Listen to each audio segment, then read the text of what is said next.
This is Danny Flexent here for Seconds Out. Delighted to be joined for the first time in person, I believe, on camera by Xavier Miller. Xavier, how are you? I'm good, thank you. Glad to be here. Obviously not the week that you thought it was going to be in terms of who you've got on the bill. Youssef Khoumari still on there, which is great, but Dillian Whyte not, was top of the bill, now injured his shoulder. Just first of all, just give us an indication of how long that's been going on, the shoulder issue, and when you first decided he can't actually go ahead with the fight. Yeah, I mean, one of the spars, I could see Dillian, moving the left hand a little bit different to what he was doing before, shaking out sometimes. It's typical of a shoulder injury.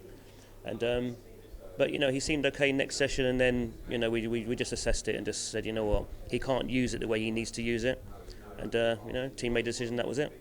And how long roughly from now was that? Was it just before it was announced, or did you know for a while it was on the cards? No, just before it was announced. It was because we were just training towards the fight day, and through training camp you do get little tweaks here and there, little injuries here and there, but usually you can get over them. I mean, every boxer has issues in camp. Get hand problems, shoulder problems. That's just part of the business. It's hard on fighters. Training camp's always grueling, but normally you just get through them. But this one it had gone too far, and we just made a sensible decision, and we'll come again. As Dillian's alluded to, out in Portugal for a long time, brought in a number of sparring partners at his expense as well. How disappointed were you when you had to make that final call? Yeah, I mean, absolutely. It's very disappointing because, like I say, we had four big guys out there. They're all bigger than Dillian, and technically very, very good. The time that I've been with Dillian a couple of years now. That's the best sparring I've seen. The quality of the sparring. Dillian had to step up his game, and it was a good learning experience because obviously Dillian hadn't fought a southpaw before, and we were really enjoying the camp. Each time we kept coming back better and better and better and getting a hold of these guys. So it's really disappointing, and obviously, everybody's had to come out to Portugal. Camp's along anyway, but when you get news like this, it's always disappointing for everybody. But we know what we're here for.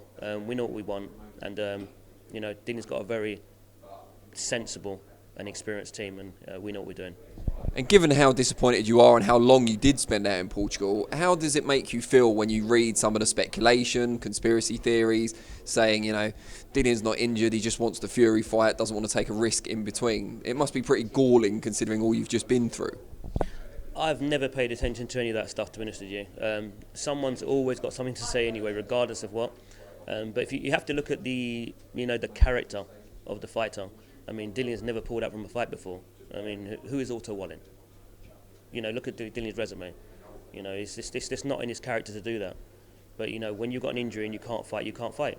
And it's your team's, it's their job to say, what, listen, this is not going to happen. Dillian wanted to fight anyway. That's just him. He's boxed with injuries before, but listen, it just wasn't a sensible decision. So we pulled the fight, and we'll be back in camp soon, and looking forward to the next one. Was it you that made the final call? And if so, how did you break that to Dillian? Because he must have still been quite devastated. Oh, after every spar, me and Dillian, we sit on the ring or we're standing, we talk about how the sparring went anyway, and he'll tell me how he's feeling. So, yeah, we make decisions together as a team. Usually, yes, it's me and Dillian that talk, and then obviously it goes down, filter down to next person. But yeah, I'm very, very close to Dillian. We talk all the time, so I know exactly what's going on with him. So. Yeah. And you've still got Youssef Khoumari on the bill. A lot of people are saying, and I agree with them, that it could be the best fight on the bill. It certainly looks like the most competitive on paper. What do you make of the test ahead of him against Jorge Castaneda? Absolutely. It's going to be a very, very good fight. Youssef, in my opinion, is the best super featherweight in the country. Technically, he's better than everybody else. He's in the top 10, but technically, to me, he's better than all the rest of them.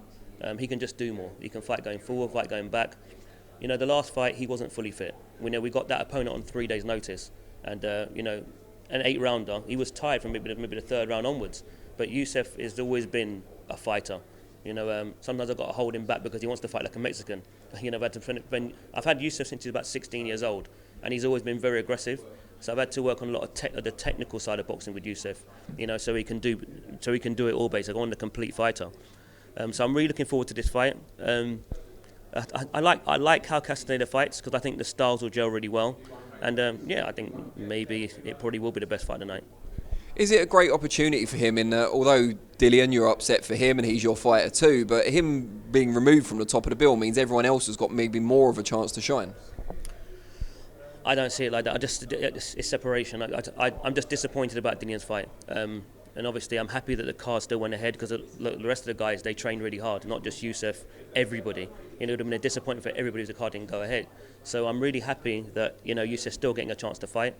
And, it is what it is. I mean, Youssef is working his way up. We're trying to get him to be, wanting to be a TV fighter, a fan-friendly fighter, and that's what we're doing. We saw that against Kane Baker, didn't we? It was arguably his toughest test to the point, and he produced his best performance. Yeah, but that is Youssef. He's always been class. He boxes very much like he does now. He boxed the same way when I had him in the amateurs.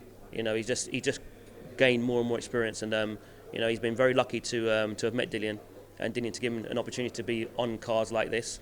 And he's got to go with both hands because he really does have a chance here to just break out on the scene. I mean, this really would be his breakout fight. I mean, a WBC silver, you get a world ranking, which is the direction that I want to go.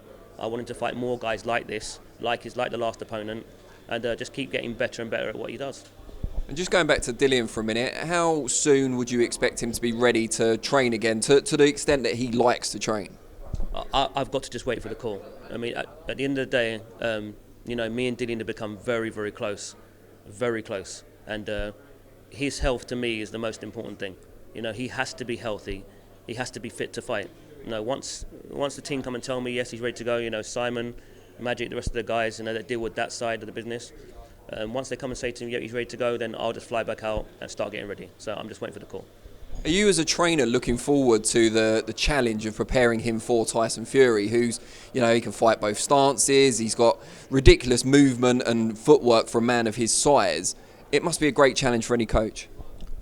Yeah, I look forward to it. I've always wanted to be involved in big fights. The bigger the fight, the greater the challenge, the more I thrive. I've been in boxing a long, long time, and to be involved in fights like this is what I've dreamed of. So I can't wait to go up against Tyson Fury's team. That it's a personal challenge to me, going up against other trainers. That's how I look at it. I've always looked at it that way. When I used to box, I always had to be the best guy in the gym. And as a trainer, whoever I'm going up against, I like to pick their brains, and I want to come out on top. I'm just naturally very competitive in that way.